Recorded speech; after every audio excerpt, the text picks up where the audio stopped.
नमस्कार दोस्तों। क्या आपने कभी सोचा है कि प्यार कब खून में बदल जाता है? कब एक मासूम सी मोहब्बत मौत का ऐसा खौफनाक खेल बन जाती है कि रूह कांप उठे। आज की सच्ची घटना उसी प्यार की है जिसे कॉलेज की हंसी के गलियारों में जन्म लेना था, लेकिन किस्मत ने उसे अपराध की आग में जला दिया। 19 साल की वर्षिता और एक ऐसा लड़का चेतन जो कैंसर से लड़ रहा था। लेकिन कौन जानता था कि एक दिन वही मंगेतर प्यार का नाम लेकर मौत का सौदागर बन जाएगा। दोस्तों, स्वागत है आपका हमारे YouTube चैनल में। मैं हूं आपका होस्ट अभय सिंह, और अगर आप ऐसी ही सच्ची क्राइम कहानियां रोज देखना पसंद करते हैं तो चैनल को सब्सक्राइब कर लीजिए, क्योंकि आज हम खोलने जा रहे हैं एक ऐसी वारदात की परतें जिसमें प्यार भी है, भरोसा भी, और अंत में एक ऐसा खौफनाक सच जिसे सुनकर आपके होश उड़ जाएंगे। तो चलिए शुरू करते हैं। कर्नाटक के जिला चित्रदुर्ग के रहने वाले चेतन को पता चला कि उसे तीसरी स्टेज का कैंसर है। यह जानकारी होने के बाद 19 वर्षीय प्रेमिका वर्षिता उससे कटी कटी रहने लगी थी। इस बीच उसने किसी अन्य युवक से संबंध बना लिए थे। बस इसी बात से चेतन नाराज हो गया था और वर्षिता को सबक सिखाने के बारे में सोचने लगा था। उसी बीच जब वर्षिता के गर्भवती होने का पता चलने के बाद उसकी चाची ने चेतन से वर्षिता से विवाह की बात की तो उसकी नाराजगी और बढ़ गई। वह धोखेबाज और स्वार्थी वर्षिता से विवाह बिल्कुल नहीं करना चाहता था, जबकि वर्षिता के फैमिली वाले उस पर विवाह के लिए दबाव डाल रहे थे। इसलिए चेतन वर्षिता से बचने के उपाय सोचने लगा। वर्षिता से बचने का जब कोई उपाय चेतन को नहीं सूझा तो उसने उसकी हत्या की योजना बना डाली। उसी योजना के तहत उसने 14 अगस्त 2025 को वर्षिता को फोन करके कहीं घूमने चलने के लिए कहा। वर्षिता को पता था कि उसके पेरेंट्स उसके विवाह की बात चेतन से कर रहे हैं, इसलिए वह खुशी खुशी उसके साथ जाने के लिए राजी हो गई। शाम को अपनी बाइक लेकर चेतन वर्षिता के हॉस्टल पहुंचा तो वर्षिता ने वार्डन से घर जाने के बहाने छुट्टी ली और चेतन के साथ घूमने के लिए निकल पड़ी। चेतन अपनी योजना के अनुसार पूरी तैयारी करके आया था। शाम के धुंधलके में गोनूर के पास सुनसान स्थान देखकर एक ब्रिज के पास उसने बाइक रोक दी। चेतन के मन में क्या है यह तो वर्षिता को पता नहीं था, इसलिए जब चेतन ने बाइक रोकी तो उसने हंसते हुए कहा, जंगल में मंगल मनाने का मन है क्या? वह तो बाद की बात है। मैं यह जानना चाहता हूं कि तुम्हारे पेट में जो बच्चा है वह किसका है, क्योंकि जब तुम्हें पता चला कि मुझे कैंसर है तब तुमने किसी दूसरे युवक से संबंध बना लिए थे। चेतन ने कहा, तुमसे किसने कहा कि मैंने दूसरे से संबंध बना लिए थे? वर्षिता ने पूछा, हर चीज कहने से ही पता नहीं चलती। कुछ बातें हवा में फैल जाती हैं जो अपने आप कानों तक पहुंच जाती है। चेतन ने तल्खी से कहा, अब जब उसका पाप तुम्हारे पेट में पलने लगा है तो तुम्हारे फैमिली वाले तुम्हें मेरे गले में बांधना चाहते हैं, लेकिन अब मैं तुमसे विवाह नहीं करने वाला। क्यों नहीं करोगे मुझसे विवाह? विवाह तो तुम्हें मुझसे हर हालत में करना होगा। वर्षिता गुस्से में बोली, मैं और तुमसे विवाह? कतई नहीं। मैं तुमसे बिल्कुल विवाह नहीं करूंगा। तुम्हें जो करना हो कर लेना। चेतन ने कहा, मैं तुम्हारे खिलाफ पुलिस में शिकायत करूंगी, तुम्हें जेल भिजवा दूंगी। वर्षिता चिल्लाई। तभी चेतन ने उसे धक्का देते हुए कहा, तू मेरे खिलाफ रिपोर्ट दर्ज कराकर मुझे जेल भिजवाएगी? मैं तुझे उस लायक ही नहीं छोड़ूंगा। मैं अभी तुझे खत्म कर दूंगा। इतना कहकर चेतन लात घूंसों से वर्षिता की पिटाई करने लगा। जब वर्षिता की पिटाई करते करते उसका मन भर गया और वर्षिता अधमरी हो गई तो गला दबाकर उसकी हत्या कर चेतन ने साथ लाए पेट्रोल को उसके ऊपर डालकर आग लगा दी।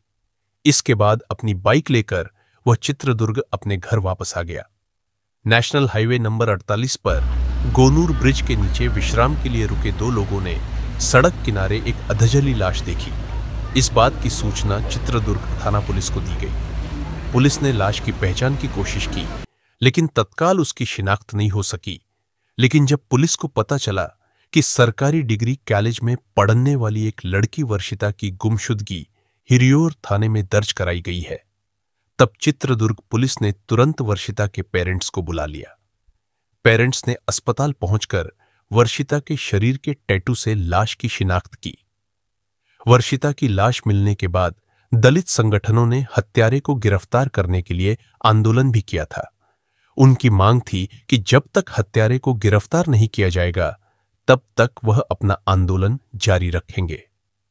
मृतका की मम्मी ज्योति थिप्पेस्वामी ने हत्यारे को जल्द गिरफ्तार कर फांसी की सजा दिए जाने की मांग की पूछताछ के बाद पुलिस ने आरोपी चेतन को गिरफ्तार कर उसे अदालत में पेश करके जेल भेज दिया था। लाश की शिनाख्त होने के बाद पुलिस ने लाश को पोस्टमार्टम के लिए भिजवाकर मामले की जांच शुरू की। सीसीटीवी फुटेज, मोबाइल लोकेशन, दोस्तों व रिश्तेदारों से पूछताछ में पुलिस को पता चला कि वर्षिता और चेतन के बीच पिछले लगभग 10 महीने से प्रेम संबंध था। लोगों ने यह भी बताया कि चेतन ने उसे नौकरी का लालच दिया था। परेशानी की बात यह थी कि कोई चश्मदीद नहीं था जो घटना की सटीक जानकारी देता। पर वर्षिता के हॉस्टल से निकलने के बाद सीसीटीवी फुटेज में दोनों साथ जाते नजर आए थे। आगे चेतन चल रहा था और उसके पीछे वर्षिता चल रही थी। हॉस्टल से निकलने के बाद दोनों बाइक से जाते समय पेट्रोल पंप पर पहुंचे और वहां बाइक में पेट्रोल भराया था। वहां लगे सीसीटीवी कैमरे में भी दोनों साथ नजर आए थे। इसके अलावा दोनों के मोबाइल की लोकेशन भी एक साथ मिली थी। यही नहीं, वर्षिता के हॉस्टल से निकलने से पहले चेतन ने उससे फोन पर बात भी की थी। इसके बाद पुलिस ने वर्षिता के प्रेमी चेतन को गिरफ्तार कर लिया। उसने चित्रदुर्ग के एसपी रंजीत कुमार बंडारू की मौजूदगी में वर्षिता की हत्याकांड की चौंकाने वाली कहानी बताई। कर्नाटक के जिला चित्रदुर्ग के थाना हिरियूर के गांव कोवरहट्टी की रहने वाली 19 साल की वर्षिता चित्रदुर्ग के सरकारी डिग्री कॉलेज में सेकेंड ईयर की छात्रा थी और वहीं SSC/ST हॉस्टल में रहती थी। मम्मी पापा गांव में रहकर मेहनत मजदूरी करते थे। एकलौती संतान होने की वजह से वर्षिता ही अपने मम्मी पापा के जीवन का आधार थी। गरीब होने की वजह से वे यही सोचते थे कि बेटी पढ़ लिख कर कुछ बन जाएगी तो कम से कम उनका बुढ़ापा तो सुख से कट जाएगा। इसीलिए गरीब होने के बावजूद वे उसे एक बेटे की तरह पढ़ा लिखा रहे थे। दूसरी ओर वर्षिता सरकार से मिलने वाली सहायता यानी स्कॉलरशिप से अपनी पढ़ाई कर रही थी। मम्मी पापा तो किसी तरह अपना ही खर्च चला रहे थे, इसलिए उनसे उसे कोई ज्यादा उम्मीद नहीं रहती थी। फिर भी वे मिलने वाली मजदूरी से कुछ न कुछ रुपए बचाकर वर्षिता को देते ही रहते थे, जबकि वह वर्षिता के लिए ऊंट के मुंह में जीरा के समान था। गरीबी में जीने वाली वर्षिता हमेशा मुस्कुराती रहती थी। लड़खड़ाते सपनों और किताबों में उलझी होने के बावजूद उसे उम्मीद थी कि एक दिन वह अपने सपने पूरे करने में सफल जरूर होगी। पर उसके भीतर कुछ और भी था। मजबूर होने के बाद भी वह किसी की चाह में डूब चुकी थी। इंस्टाग्राम पर मैसेज करते करते उसकी धीरे धीरे चेतन नाम के युवक से दोस्ती हो गई थी। दोस्ती ने भरोसा दिया, फिर भरोसे ने उम्मीद जगाई और उसी उम्मीद में वह उसके प्यार के रंग में रंग गई। चेतन देखने में साधारण पर सोच से बेहद चालाक और स्वार्थी था। वह एक मल्टीनेशनल कंपनी में नौकरी करता था। वह उस कंपनी में भर्ती का काम देखता था। वह बातचीत में थोड़ा झिझकता था क्योंकि उस पर जिम्मेदारियों का बोझ था। दोनों की जान पहचान इंस्टाग्राम से हुई थी। चेतन से जब वर्षिता ने अपनी परेशानी बताकर उससे नौकरी दिलाने को कहा तो उसने कहा था कि वह उसके लिए जरूर कुछ करेगा। वह उसे कहीं ना कहीं नौकरी जरूर दिला देगा। इसी उम्मीद में वर्षिता ने उसका हाथ थाम लिया था। उनकी बातचीत शाम की गपशप तक ही सीमित नहीं रही थी। दोनों ही एक दूसरे का भरोसा बनते गए और रिश्ते के तार गूंथते गए थे। वे एक दूसरे का इस तरह भरोसा बन गए थे कि उनके बीच शारीरिक संबंध भी बन गए थे। फिर जो सच सामने आया वह बहुत ही दुखद था। पता चला कि चेतन को कैंसर हो गया है। डॉक्टरों के अनुसार उसे 3री स्टेज का कैंसर था। चेतन की जिंदगी अब सवालों में घिर गई थी। उसका जीवन भरोसे का नहीं रह गया था, इसलिए उस पर भरोसा करना वर्षिता के लिए मुश्किल हो गया था। इलाज, खर्च, भविष्य के फैसले, ये सब चीजें अचानक रिश्ते के बीच आ गई थीं। वर्षिता ने चेतन से दूरी बढ़ानी शुरू कर दी, जिससे चेतन को झटका सा लगा। दोनों ने शादी के बारे में सोच लिया था। ऐसे में चेतन को वर्षिता से प्यार और सहारे की उम्मीद थी, जबकि वह उससे दूर जाने लगी थी। दोनों की दुनिया में दरारें पड़ने लगी थीं।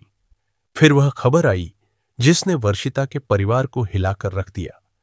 पता चला कि वर्षिता गर्भवती थी। जब घर वालों को इस बात का पता चला तो सभी घबरा गए।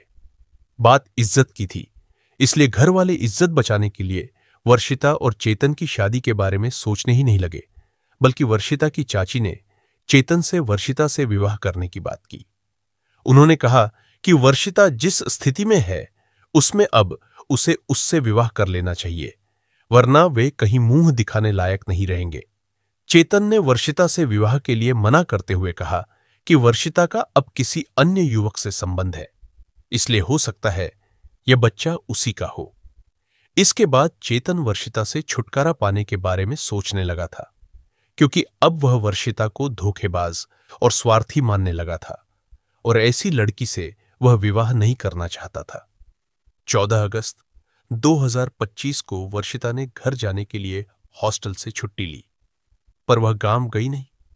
मम्मी पापा तो यही सोच रहे थे कि बेटी हॉस्टल में होगी, लेकिन जब अगले दिन वर्षिता से फैमिली वालों की बात नहीं हुई तो फैमिली वालों को चिंता हुई। पापा ने हॉस्टल में पता किया तो मालूम हुआ कि वह तो एक दिन पहले ही घर के लिए हॉस्टल से छुट्टी लेकर निकल चुकी है। यह सुनकर फैमिली वाले घबरा गए और वर्षिता के पापा थिप्पेस्वामी ने तुरंत हिरियूर थाने में बेटी की गुमशुदगी दर्ज करा दी थी। बाद में उन्हें बेटी की हत्या की सूचना मिली। पुलिस ने आरोपी चेतन से पूछताछ के बाद उसे कोर्ट में पेश किया, जहां से उसे जेल भेज दिया गया। Love story in Hindi.